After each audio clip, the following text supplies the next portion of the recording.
In a shed somewhere in England, lorry mechanic and former motorcycle racer Guy Martin is about to try something new. Now we're lucky, boys. For the very first time, he's going to watch his TV shows. Oh, this brings back bloody memories, all this.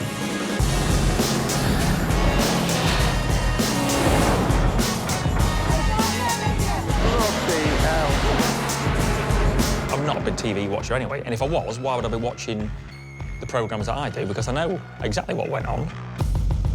There was no surprises, boys, because I was there. You know, I was there. I'm not going to lie, I have watched a box set before. Love Island? Love Island? Get a grip. Over 4 nights, Guy's settling down to view his back catalogue, built up over 10 years of making programmes. I'm 38-year-old now, and I still feel like a bloody kid. Except I've got a family and 2 dogs. Nice! Steve! Nice! No. So it seems I've got a bit of time going spare. We'll watch a bit of TV. Now, after a bit of a haircut, I thought you boys were coming back this morning. I thought I could do with a shave. I could do with cutting my hair. Guy's settling down to watch a love story. One man and his favourite van. Yeah, transit vans. 2 programmes on the transit van. The top speed job in America, it is fast. 164 miles an hour. It's not just fast for a van, it is fast. Plus, the Nürburgring one. There's smoke coming through in the cabin. You'll have enough cameras in the van to see that I might have been sweating. No pressure, no pressure. So yeah, let's have a look at those.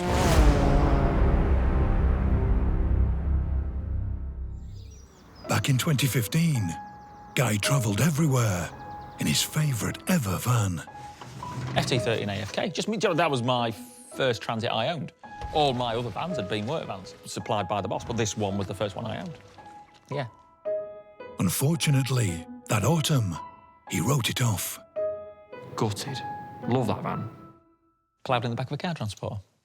Like 20 mile an hour, because the sun was that low, I just hit the back of a car transport. So it's my fault, 100%, I hit a stationary car transport just before I got into the gate at work. And I hit it, bounced off, went to the other side of the road, and just as I'd done that, another bloke did exactly the same and wrote his van off. All within the space of 30 seconds. Yeah, 2 written off vans. But Guy being Guy, he didn't want his favourite van to end up in a breaker's yard. I bought it back off the insurance for 900 quid. And he hatched a plan to enter it in the fastest road race on Earth. The Nevada Open Road Challenge. For one day in May each year, a 90-mile stretch of State Route 318 in the Nevada desert is closed to the public and becomes a racetrack for some of the most powerful supercars in the world. No one takes transits. No one's ever took a van to the Nevada Open Road Challenge. So there's us, British team, never been there before. Only just heard about the event, trying to build a transit van to go and do 150 miles an hour for 90 miles. So yeah, not easy. Not easy at all. To meet the team who'd do the lion's share of the work on his van, Guy travelled to Crazy Horse Customs in Bury St Edmunds. Now, mate. You all right, mate? How's it going, boy? I'm all right, mate. How are you? Yeah, all right, mate. Bloody hell, there's some tackling here, mate. They build special bikes, special cars. Yeah, and Paul, the owner, Paul Beamish, this is what he's into, building trick stuff. Everyone here is an enthusiast. This is an enthusiast business. So you've got the job of putting a clutch in it, then? Ain't too bad, actually, yeah. That's Dan. Dan's the man, he's a clever lad. Dan Sims would be chief mechanic on the project. I've just always been into cars, always been into taking things apart and putting them back together again. And the final member of the Crazy Horse team was Stuart Eckersley. I like making things produce a lot of power. Stuart, yeah, he was sort of not the brains of the operation, but he was sort of pointing, he was giving us a bit of an idea of the way to go, what engine to use, and this and that and this and that. As you'd say, a creative director, yeah, you'd say that. Right, well, we've got my transit. Come and have a look. As they headed out to see the van for the first time, Guy's new team was still unaware that they'd be working on a write-off. I had a bit of a prang about 2 months ago. You have got a ding in the side. Yeah, there was a slight mark on this door. That's the only mark I had on it. And then, Paul, What? you see And what have we this? got? Yeah, that's the problem, boys. A bit of an argument with a car transport. A car transport? Yeah. I bought it back off the insurance company for 900 quid. You were robbed. You what? You what? 2 new back tyres on it. What do you reckon? Obviously, if we've got to build something that's going to go fast, we've got to make sure the chassis is going in a straight line. Yeah. The team had just 5 months before the race and a mountain of work. First, they needed to unwrite off the van and make it roadworthy again. Just getting it structurally sound, ready for turning into a race van. A full FIA spec roll cage was designed and fitted. And that roll cage was a busy work of art. A lot of work had gone into that. At Worth Research in Oxfordshire, a £1 million simulator was used to work out the best aerodynamics package for Guy's van. They had a 1 megawatt generator running out the back of their office to power all the computers because they couldn't get enough power off the national grid. Right? 1 megawatt would run a small town. That's what the power draw in a town is. A new 700 brake horsepower race engine was tested. Ooh, yeah, that's going to be mega, isn't it? And then fitted. Guy even managed a little research into the history of the transit van. Yeah, I got to go in a Mark 1 Transit round Dagenham. What an honour. This is the oldest Transit that Ford know about, 1965. It's a bold statement, the oldest Transit in existence. Self-cancelling indicators. Nice a treat. Oh no, a bit too optimistic with both gear. Yeah, I thought it was going to be like a Model T or something, you know, you have to be all hands on deck. Well, it seems all right. And he learned that the Transit even made it into Hollywood. They use a Transit van chassis for Chitty Chitty Gangbang. I struggle saying that, boys. Chitty Chitty Gangbang. Bang, bang. Bang bang. What did I say? You said bang, bang. I didn't. Chitty Chitty Gangbang. Still laugh at that. Little things, eh? Little things. With just 1 week left before the van would be shipped to the States, Guy turned up bright and early for his one and only test drive. Oh, I went to Brunton for bloody hell. Yeah, we're waiting for a Transit. She's, I think she's been causing a few problems. 4 o'clock this morning, there was at it till, and they're going to bring the van here by, what time? About dinner time, about 12 o'clock. And hopefully we can take it for a few laps. But what day are we on? We're on, what are we on? Thursday. Yeah, and it goes to America next week.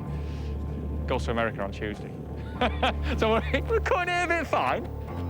Yeah, cutting it fine. Still no sign of the Transit. The rain's meant to be coming at 3 o'clock as well. We was ended up waiting there all day because they had it on the dyno in that morning and then something went wrong, so they had to take it back in the workshop and redo a load of stuff. It's all made up, this. You've just got pictures. You're teasing me with pictures. That's what I'm saying. There is no such thing as this man, is there? They didn't get to Brunton Ford until the 11th hour. Oh, she's here. She's on the back of her van. Finally, with just 1 hour of track time left, the van arrived. Bloody hell, piece of kit. She ready to go? With rain on the way, the race was on to get it ready for testing. All right. Bloody hell. And with just 5 days left before the van had to fly to the States, if anything major now went wrong, the whole project ended here. I want to go down that runway and do 180 miles an hour, and I think that's mint. That's mint. But that doesn't happen. Amazingly, on his first fast run, Guy did reach 140 miles per hour. There were issues, though. Like a fuel shortage, you should have done it. The handling wasn't great. A lot of body roll. But yeah, it's the first time it's been out. Bloody hell. And most worryingly, in top gear, the engine was losing power. Not powerful enough. However, before the team could sort out any of the problems, the rain arrived and stopped testing. It's just bogging when you go into 6. There's a big gap. We're losing 2,000 revs when you go from 5 to 6, which is just dropping it out of the power band. It's dropping it off the booth. Yeah, I'm thinking, oh, this ain't going to happen. Why would we waste the time going to America now? That's just going to be nothing but bother.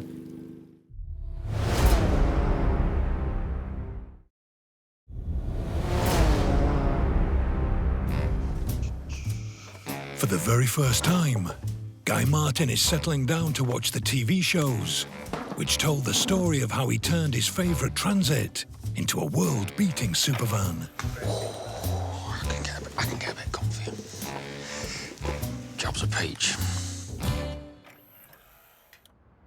After months of work, Guy touched down in Las Vegas, just days before he intended to drive his van in the fastest race on Earth. But he quickly learned that the issues that had plagued the project were still persisting. We're here. We've made it. Yeah, we've no van as yet. The van was in America, but 2 hours away from Vegas, in a workshop in bits. Hello. Any joy, mate? What's you looking like? Yeah, well, You're still on the floor? Yeah, still on the floor. We're nearly there. The fact that there's been so little time to test and develop this van prior to the race is just... It's been quite a big challenge to just sort of second-guess what it's going to do. Hey, thanks very much. Keep out. Cheers, mate. Thanks, mate. See you, then. See you, mate. Bye, bye. Guy was getting frustrated. It's sort of taken out of my hands at this stage, if you can see. I'm just sat there because it was my van, but really I'm not anything to do with this at this stage. He had to stay in Vegas for driver briefings and registration. I just feel like a TV presenter, just doing the good bit, whereas I really want to be doing the mucky bit. I want to be getting stuck in, but then I also want to drive it. So, yeah, you know, I want my cake and I want to eat it. But there was getting the job done, and too many cooks can spoil the broth sometimes, can't they? In just 2 days, they upgraded the suspension, fuel pumps and rear axle and fitted a new clutch.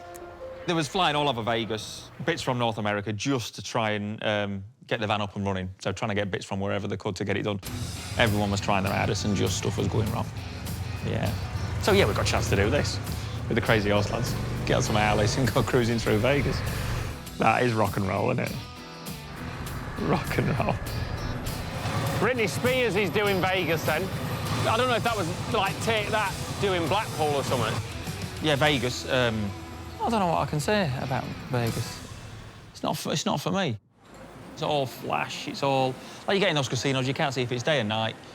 No clocks in there. They don't want anyone in there knowing whether it's day or night. They just want them to keep slinging the money in their machines. Use the force. Use the force? Where's the force? It's an eye-opening experience. It's great and all, but it's not for me. It's not for me. Eventually, Guy was able to escape from Vegas and hooked up with the team. How you doing? All right, boy. Work completed, the van desperately needed a test run. We can't go straight to the race and try it because, well, it's just going into the unknown. And on a race where you're doing 90 miles at an average of 150 mile an hour, if it's not been tested, something's going to go wrong. Of course it is. And then you need to make a TV programme. If you don't finish the race, there isn't really a programme you can make. So we had to find somewhere private to test the van. That's me picking my nose. Always picking my nose. My mum says your brain will cave in. Give up on doing that, your brain will cave in. For the much-needed test run, Guy found an airfield in a town called Eureka. Right out in the sticks, proper. Well, it really out in the sticks. It was great. It was just upside of there. We used the airfield up there. It's only 1.5 miles long. It is a bit of the Wild West, isn't it? It's not quite Lincolnshire, to be honest. It's not quite. It's nice, but it's not quite Lincolnshire. The managers of Eureka Airport agreed to let Guy use the runway free of charge. I do run like a bit of a nutter, don't I? Full of metal, man. Yeah, a lot of metal. They've let us borrow the runway. They said keep your eye out for a plane landing because some of the pilots round here haven't even got radios. All right, yeah, cheers, mate. That's how it was. So I'm going to be going down there at, hopefully, 160. I've got to keep my eye out for planes. But it'll be right. It'll be right.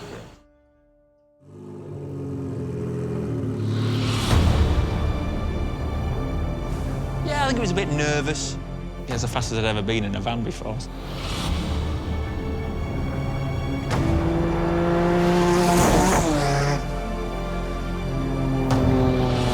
Doesn't look much like a transit van, but it was all built to go fast with that back wing and the bumper like that. Yeah, I like it. I just like going fast. I like going fast.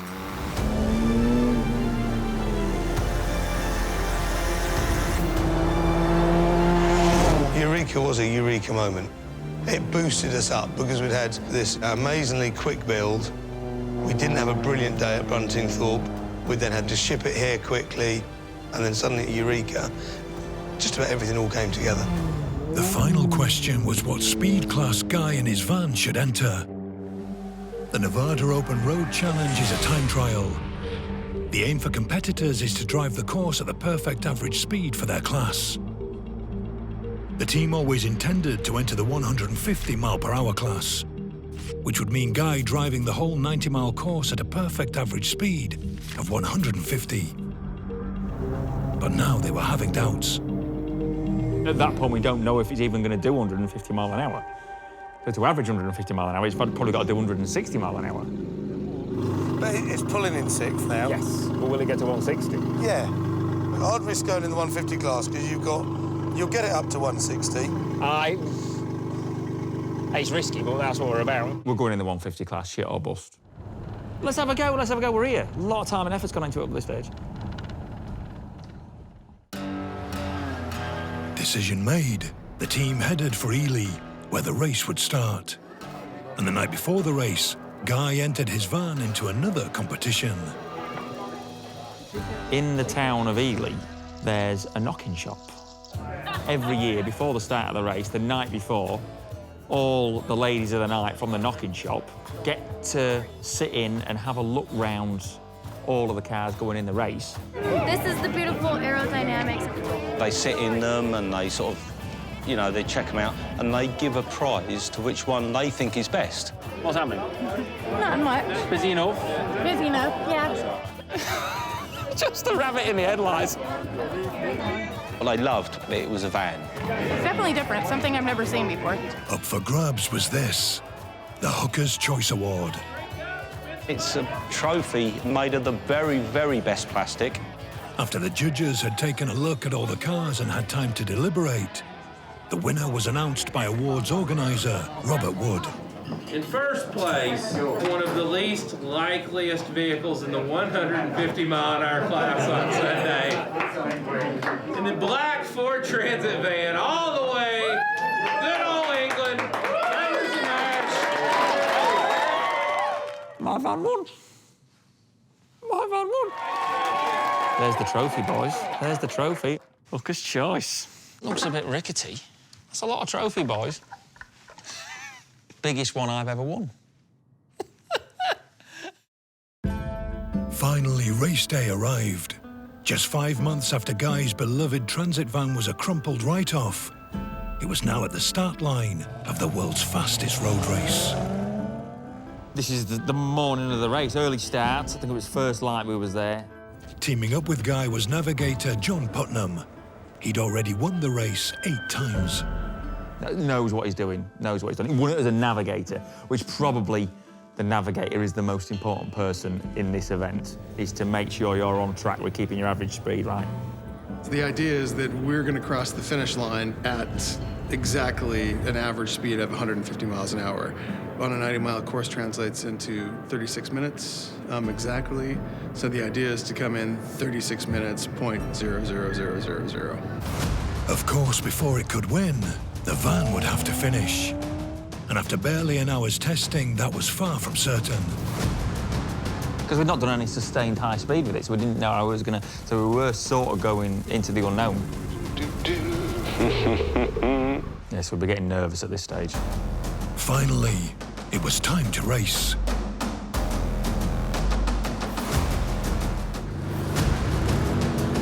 And right off the line, the van started misbehaving.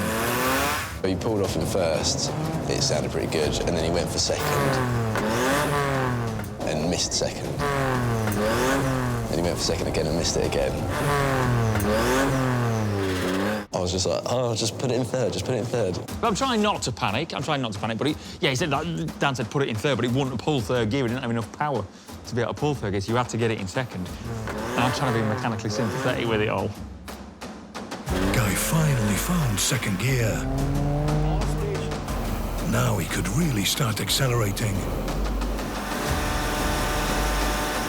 Incredibly, in just 60 seconds from a standing start, Guy's 3-year-old transit van hit 150. And it was still accelerating. 158 miles an hour. I definitely didn't think it'd do that speed, but it doesn't. It's quite happy. How's it feel? Good. Okay, yeah, we're at 160 right now, so that's great. You're happy? Yeah, I'm happy, yeah. I'm still taking it all in, trying to stay calm, trying to look at all the numbers on the dash to make sure nothing's overheating, nothing's working too hard. We've got plenty of fuel. Because we had 2 fuel tanks in it, we had to swap fuel from one tank to the other at a certain point. They were now covering the length of 3 tennis courts every second. Not that Guy could tell. There's nothing to reference your speed off. So it's not like you're flying past house sides and telegraph posts, there's just nothing to reference your speed to. Once you've been sat there for a minute or two, you're just quite accustomed to that sort of speed.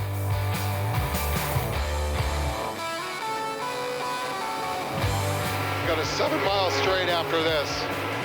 Doing pretty good at 160. 65 miles into the 90-mile race, they were approaching the most technical and dangerous part of the course. Coming into the Narrows soon, are we? Yeah, we are. The Narrows. The Narrows are a series of tighter bends 10 miles from the finish line. Shall I ease off now? Yeah, we probably should, yeah. I think it was the only place we had to come down into 5th gear. No, I think I kept it in top gear because it was such a pig, the gearbox. But I just kept it in top gear. Left turn into a right, right into a short straight. Short straight to a right turn. Right turn into a left. It's a long one. Left turn into a left. Left into a second left, exiting the canyon. As they emerged safely from the Narrows, John's computer said they were almost bang on schedule. And we're good. We lost a second. We're a second down. So we've got 6 miles. But then he spotted a problem. We've got some time up here, I think. Are we? Yeah. While Guy's readout showed him just a second off a perfect time, John realized the van's tires had expanded much more than he'd calculated they would. So his calibration for the whole 90 miles had been wrong. He'd set his timing machine on wheel circumference. The computer works out how many rotations of the wheel that is and then calculates it all from there. But as we went faster, the wheel obviously grew, so the circumference of the tyre grew, so the van thought it was going slower than what it was. We might have a lot of time up, actually. What shall I do? Slow it down. Brake? Yeah, we can't go much slower. They crossed the line 8 seconds ahead of a perfect time, coming 14th in their class. Wait, we survived. We did. We survived, mate. And while Guy had loved driving in the race, Thank you very much, mate. Hey, thank you. It was a blast. he'd really missed getting his hands dirty. That sort of confirmed to me that if we're doing anything like that again in the future, then it's got to be my way. And it might be a pain in the ass, and sometimes it might be the wrong thing to do, but it's on me, it's on one man. If it goes wrong, you can point the finger at me. It's my fault. And so next, the story of when Guy did do it his way, totally re-engineering his Transit to try and claim the van lap record at the infamous Nürburgring. I decided, yeah, I want to build it, so I'll do it all the way. I've got a couple of mates, plenty of cups of tea. It's happening, it's happening. Great. In a shed full of motorbikes, Guy Martin is watching telly. We've got the remote control, should we prime it? This evening, for the very first time, he's watching the story of him and his favourite transit van. It's not just a van, it's my van.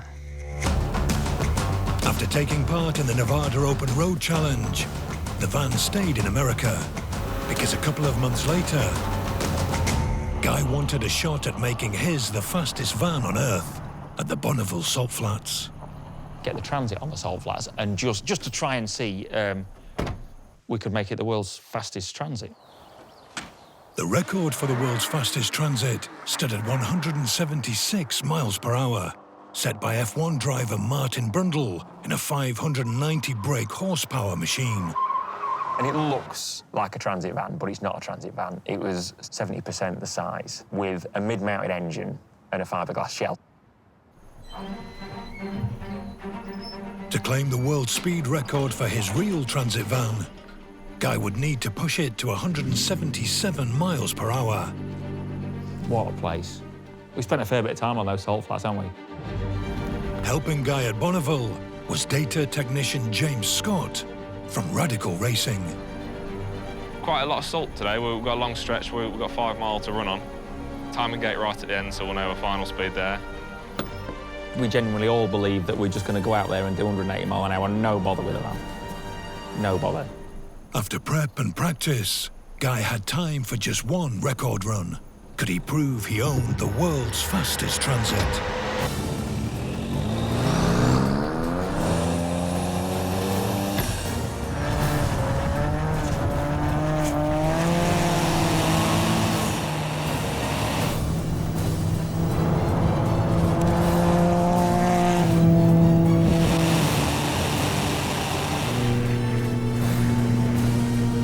At the end of his run, Guy flew through the speed trap. But had he beaten the world record? Had he reached 177 miles per hour? Nell and Ellen, are you there? Tony Sand here. It's Guy and James here. What was the speed of the van, mate? What was the top speed of it? Top speed, 163.175 miles per hour. 163.175. Hey, thanks very much, mate. Cheers. Cheers. What do you think? 163.175. Not what we wanted, is it? No. It's got to be the salt, hasn't it? The wide road tyres on Guy's van weren't able to get enough grip on the crumbly salt at Bonneville, and changing them was not an option.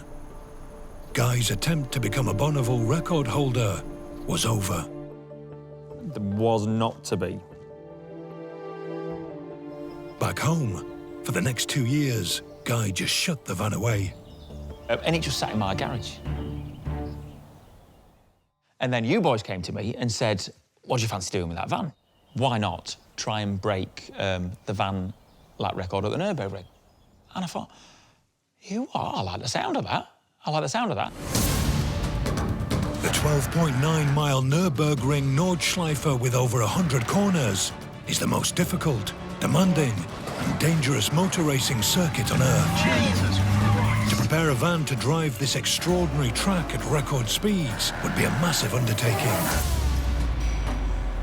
And Guy had decided there was only one man for the job. Leave it with me. Leave it with me. I'll get the van ready in my shed. And don't forget, I work 70 hours a week in a truck yard. Don't worry, me and my mates will get it sorted. Job will be a peach. Guy had just 6 months to get the van ready. You'd booked the hour of Nürburgring track time, and that cost you 20 grand. 20 grand for an hour of private hire of the Nürburgring, right? And that date was set in October, so that was the date I had to work to. I'm not for the least path of resistance. The least path of resistance would have been to sub the whole job out, sit back and take the glory when the van had done it. But I'm not for that. You know what would be better? Just put the engine in the back. My mate, he said, if you're doing it, he was sort of joking. He said, look, if you're just doing it, don't muck about, do what you should have, just put it in the back. Joking. Oh, yeah. Next thing, engine's out, I've got the grinder in the floor. Put the engine in the back. Yeah. This isn't good for you, because this is giving me more time in the shed.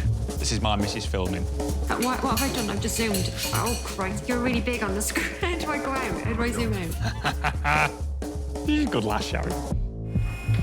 That van then became a way of life for 6 months. What an amount of work that was. Go film me welding on the manifold. Go film me welding on the manifold. What's a manifold? Steve, what's a manifold? Don't ask Steve. Steve's a bit thick. Don't ask Steve, he don't know much about manifolds. Loves his ball, though. As well as rebuilding his van, Guy needed to prepare himself for driving the Nürburgring. Learning the circuit by driving it on a computer game at home. It does give you a fairly real sensation. And in Germany, he was even able to practice on the actual track, because every weekday evening, and on some weekends, the track becomes a one-way toll road. Once you've paid the toll, you can drive it in whatever you want, as fast as you want. And that has made it a mecca for car fans. How long have you been coming to the Nürburgring, then? I come here from '87. Did you move over here because of the track? Yeah. How long have you lived 2 here? years. 2 years 2 now. years. No regrets? No, nothing. I mean, I've done it year on year. Right. There's nothing compares to it. Been coming here for 16 years. 16 years? If you're local, it's like, yeah, get up in the morning, 7 o'clock, get the car ready 7:30, on the track 8. This is the mecca for motorsport. There's something here that pulls you back. There's no other track as long as this, or have as many corners, or has the elevation. I just love it. I love it down here. It's unique. On his first visit to the Nürburgring, Guy met up with the man whose lap record he intended to beat. Now then, Dale. Hey up, stranger. What's happening, mate? All right? Yeah, all right. Dale Lomas, Nürburgring expert.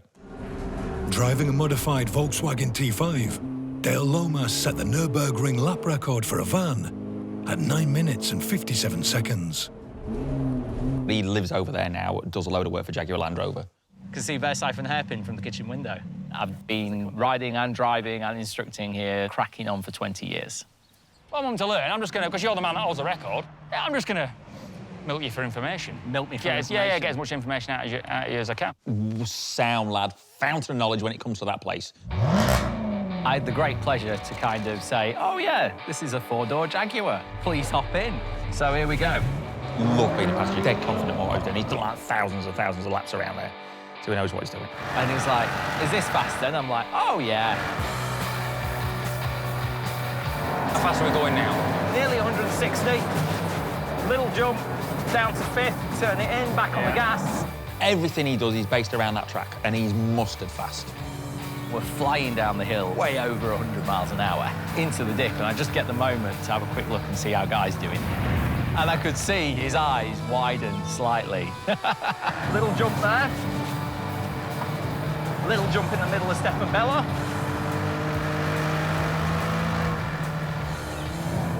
That's a lot quicker than I thought.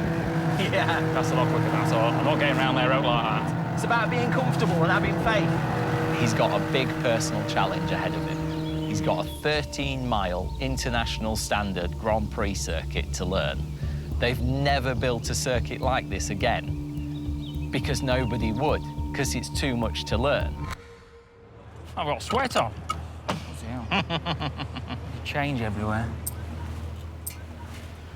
Yeah. That's been bloody brilliant, to be honest. Yeah.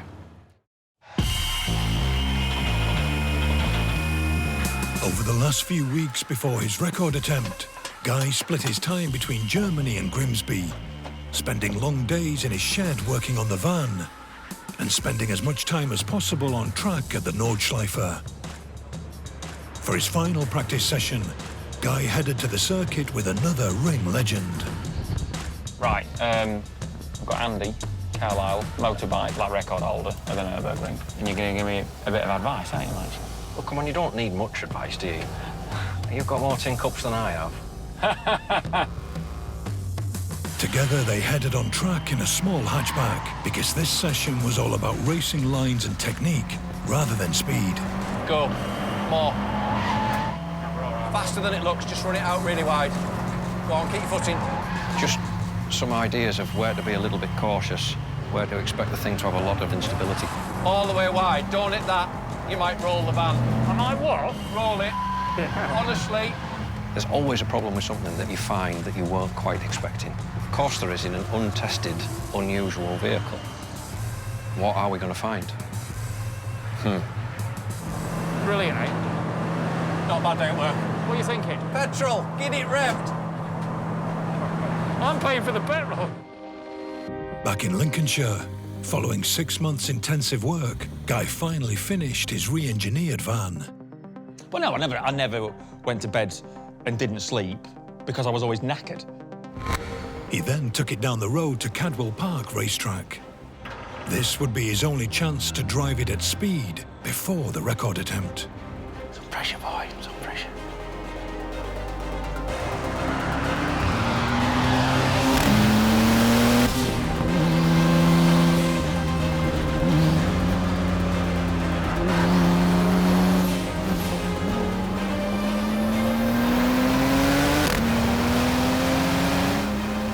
None of us know what we're doing, really. And we've just sort of come, and it's all bloody worked. After a full day's testing, The van was ready for Germany. Great day. If that van can't do the record, I want sacking.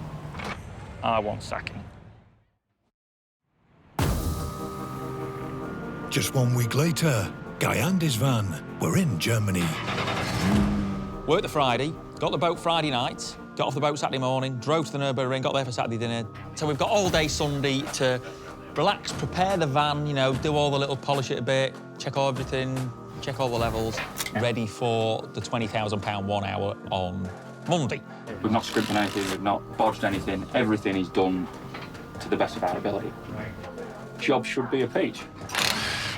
But as they made their final checks on the wheels and brakes, they found a massive problem. Have a look. Oh my God, bloody cracked brake disc. And this was at like 3 o'clock on a Sunday. We were just doing all the little things, there was nothing major to do, just tweaking here and tweaking there. So we take the wheel off, just have a look round, and then we found these massive cracks in the front wheels. And like these brake discs are specific, like made for this van. Oh my God, what are we gonna do here? Guy now had to rely on his only 2 local contacts to help. Biker Andy Carlisle headed off with the cracked disc to try and find a match, while Nürburgring test driver Dale Lomas trawled his contacts. So then we had to play Hunt the Brake Disc, which turned out to be quite an exciting game. My solution basically involved asking friends and relatives to go to the brake warehouse, pick up the discs, which were in Wigan, and drive them here. All right, boss. All right. Go on, what are you thinking? Do you reckon you could get here for before 10 in the morning? 12 hours door to door, 5 o'clock-ish now. Right, you should be theoretically here just in time for breakfast, cup of tea, and throwing discs on the van. That was going to be fitting brake discs at 7 o'clock in the morning for an 11 o'clock run, which is not optimal. And then Andy Carlisle comes walking around the corner with my young nephew. Took the old disc to somebody who's interested and likes braking and said, don't suppose. A few hours later, he'd found 1 pair. Oh yeah, they're the same discs as the back brakes off a Nissan GTR, and he had some in his hand. The disc wasn't even in any catalogue, not available online, nothing you could search for. That won't happen again. That was a huge slice of luck. I'm sure that came across as sort of TV, like a lot of made-up TV codswallop, but it genuinely was what happened. If you were to apply a figure to that luckiness, I'd say that would be like a 1 or 2% chance that we fix that problem within that time frame, within 10 kilometres of here.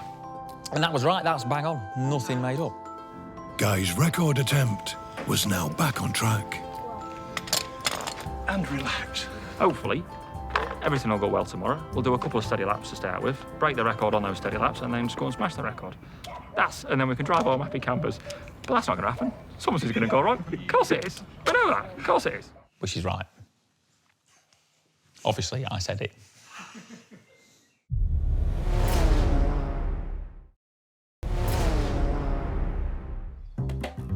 In a shed, sitting on a deck chair, Guy Martin is watching TV and has just reached the final chapter of the story of him and his favourite transit van. After crashing it, rebuilding it, racing it across the Nevada desert, attempting a world speed record, and then rebuilding it again, Guy and his van were now in Germany, ready to try and set a new lap record for a van at the world-famous Nürburgring. And this was middle of October, but the weather was perfect, was mint.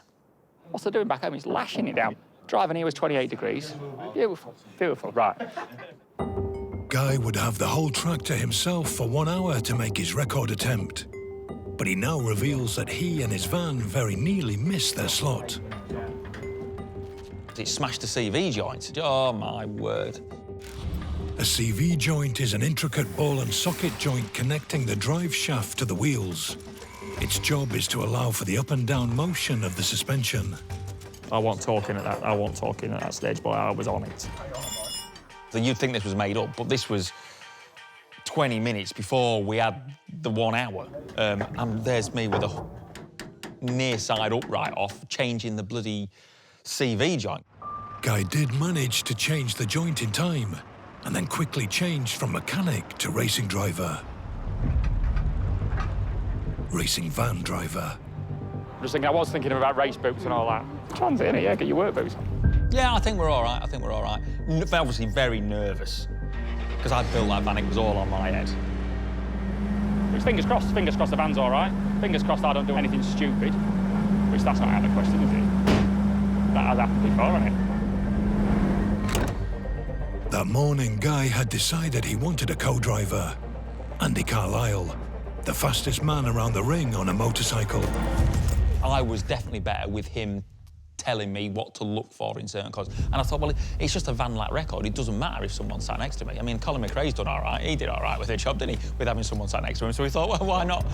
Andy Carlisle, there's no penalty to pay for that. There might be a slight weight penalty, but I think what I pay for that, I'll more than gain in his track knowledge. So that's what we did. Why not? All right. Yes. A little bit apprehensive. On the dot of 11:30, Guy and Andy set off and went straight for a fast lap. Right then, lad, we're away. Gas and go. We're getting time now. The record to beat, 9 minutes and 57 seconds. Lead a bit in, we've got to go into shade, look for the 2 kilometre board. I can't hear you! Right, that's on maximum. Can you hear me now? Yes. Good. Calming. The heat coming off all those turbos. Jump straight, then gentle brakes. Jump straight, gentle.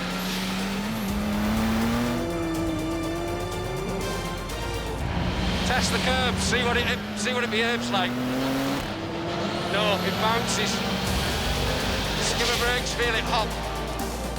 Halfway into the first lap, the van was flying, but Guy was having to work very hard. The van's handful, and the further into the lap we got, the worse it got for being a handful, because it's so heavy. The brakes just and the tyres could just not deal with it. Is that lock in the back? But you see, locking the wheels up. As Guy approached the end of his first lap, hitting 144 miles per hour, all was looking good. You was also on the pit lane, weren't you? What did it look like? Motoring? You'd say so, wouldn't you? Amazingly, on his very first attempt, Guy broke the lap record by almost 30 seconds, posting a time of 9:28. Gas through, feel it jump, gas. But Guy wasn't finished yet. It was time to put the record out of sight. I'm trying, my eyes are wide. A third of the way into lap 2, Guy was 6 seconds faster. As he rode the banked carousel corner, he was 10 seconds faster and on for a blistering time. They use all the track on the way out, every inch. Just from the noise alone, everything resonates. Gas up and over, feel it, it wriggles. It's one of the loudest, if not the loudest, vehicles I've been in. Yeah. Gentle brakes before. Missed the first apex, look for the second. There's something about that van that is... it's playing with fire. It's really playing with fire. While they continued to improve on their first lap time, behind them, Andy's words were proving all too prescient. A turbo oil line had come loose, and oil was now spraying onto the engine, starting a fire.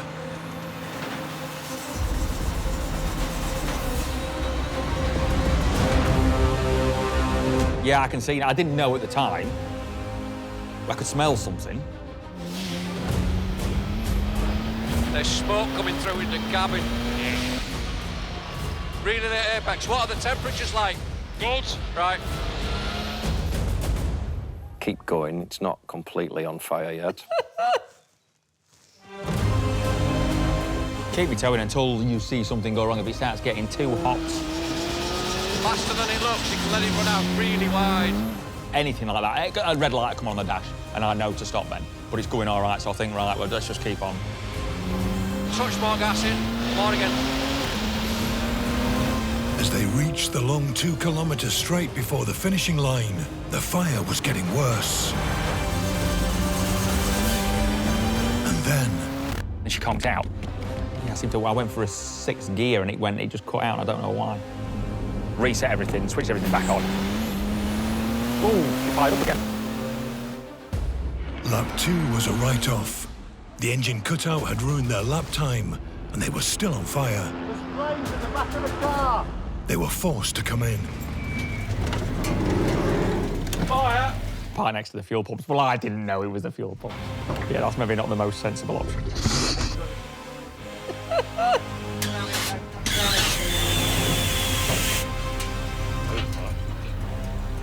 Bit of a fire. Yeah, hey.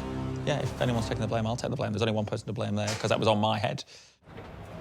Did we do it? Do you want to know your time? Go on, what are we doing? We're 9:28. Oh, so we've done the record? You've done the record. First lap 9:28. We've done the record, yeah.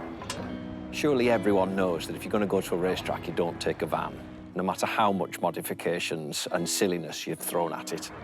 We was nearly in an heat, weren't we? Been mega fun. There is a certain grudging admiration from the Germans at what Guy's built in his shed and brought over and broke a record in. That still stands the world's fastest van around the Nürburgring. And I genuinely thought someone's going to go straight out there and break it within the first week. And I thought, that course, that will happen, just to show us that. And no one's attempted the van lap record since then. I'm going to wait for someone to break my record, and then I'll say, right, here we go, boss. And in the meantime, Guy has yet another plan for his favourite transit. Ta-da! FT13 AFK. I'm going to do a bit of racing with it. There is a series in England where we could race it, so that's the plan. Another job to do, another job to do, another job to do.